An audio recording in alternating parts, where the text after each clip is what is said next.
வணக்கம். வெங்காயப்பூவில் வரை செய்ய போகிறேன். இதான் வெங்காயப்பூ. சட்டியை காய வச்சுருக்கேன். எண்ணெய் விட போகிறேன்.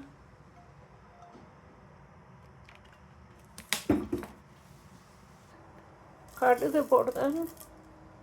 வெட்டி வச்சுருக்கேன் வெங்காயப்பூ, ஒரு பச்சை மிளகாய், கருவேப்பிலை,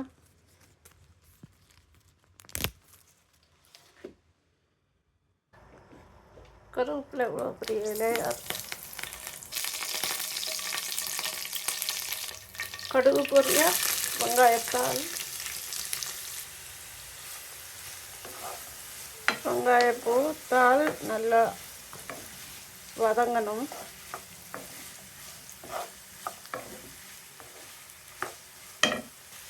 தேவையான உப்பு,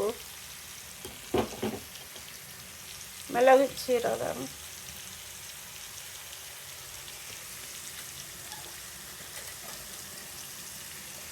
மஞ்சள் இவ்வளவு போட்டு வதக்குறோம்.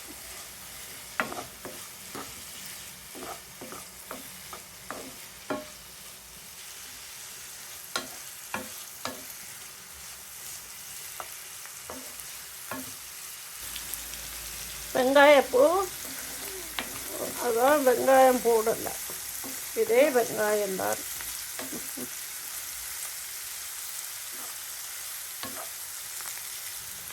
சாப்பிட்டு பாருங்க, நல்லா இருக்கும்.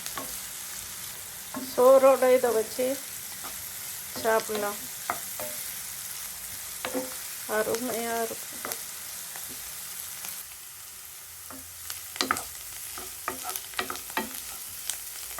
வெங்காயப்பூ தான் என் ஃப்ரெண்டு வீட்டில் கிடைச்சது, தோட்டத்தில் விளைஞ்சதுன்ட்டு தந்தவா பறித்து.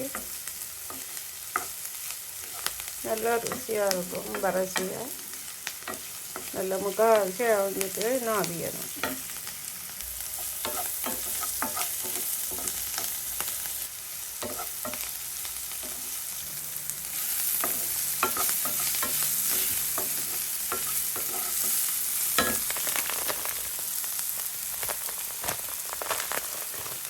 தேங்காய் பாக்கெட் இது போல் வருது இந்த வெளிநாட்டில். ஜெர்மனியில் இருந்து நான் சமைச்சு போடுறேன். அளவான தேங்காய் பூ போடுங்க.